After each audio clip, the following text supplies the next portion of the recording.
Welcome to IPA with a CPA. We're here to share ideas to help you and your business make more money and keep more of the money you make. Hi, I'm Paul Mueller, a CPA and co-owner of Mueller Pye & Associates with offices in Northern Colorado and Katy, Texas. Today, I'm with Angie Grins, founder and owner of our host at Verboten Brewing in historic downtown Loveland, Colorado. We are here to discuss how to put the temporary excise tax reduction to work in your brewery.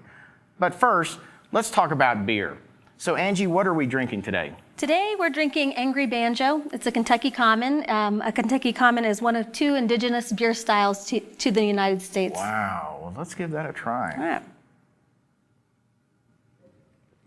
Oh, that's a very, very powerful beer, very full beer. Yeah, that is really good. Well, Angie, tell us a little bit about how you came up with the name Verboten for your brewery.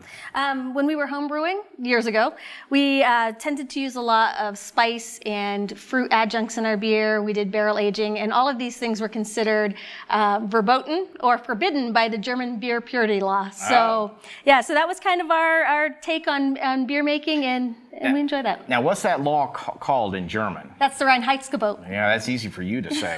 Okay.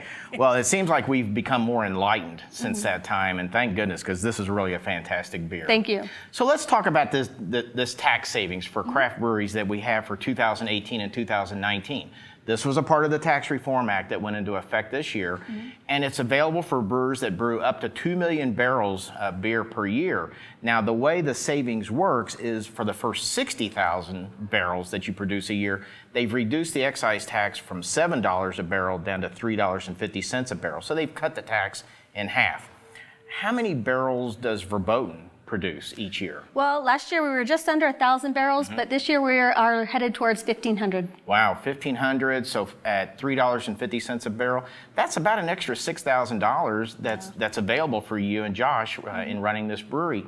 Have you all given any thought about, you have 6,000 this year and an extra 6,000 next year? Unless you grow, of course, you'll have maybe more money available. Have you thought about what to do with that money?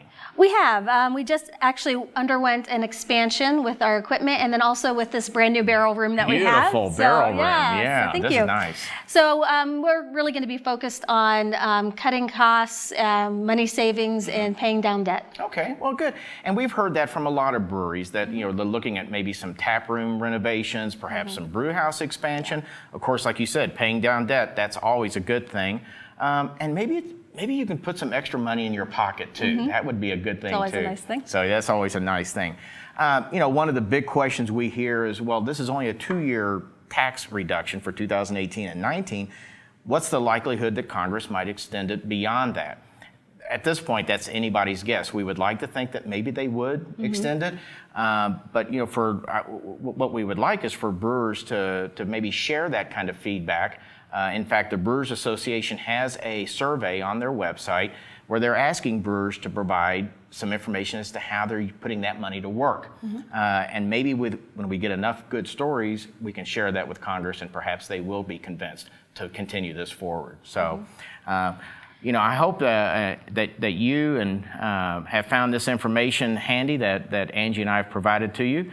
Be sure to send us an email with any comments, questions, or suggestions for future topics. And be sure to check back on our YouTube channel for the next IPA with a CPA. And until next time, Prost. Prost.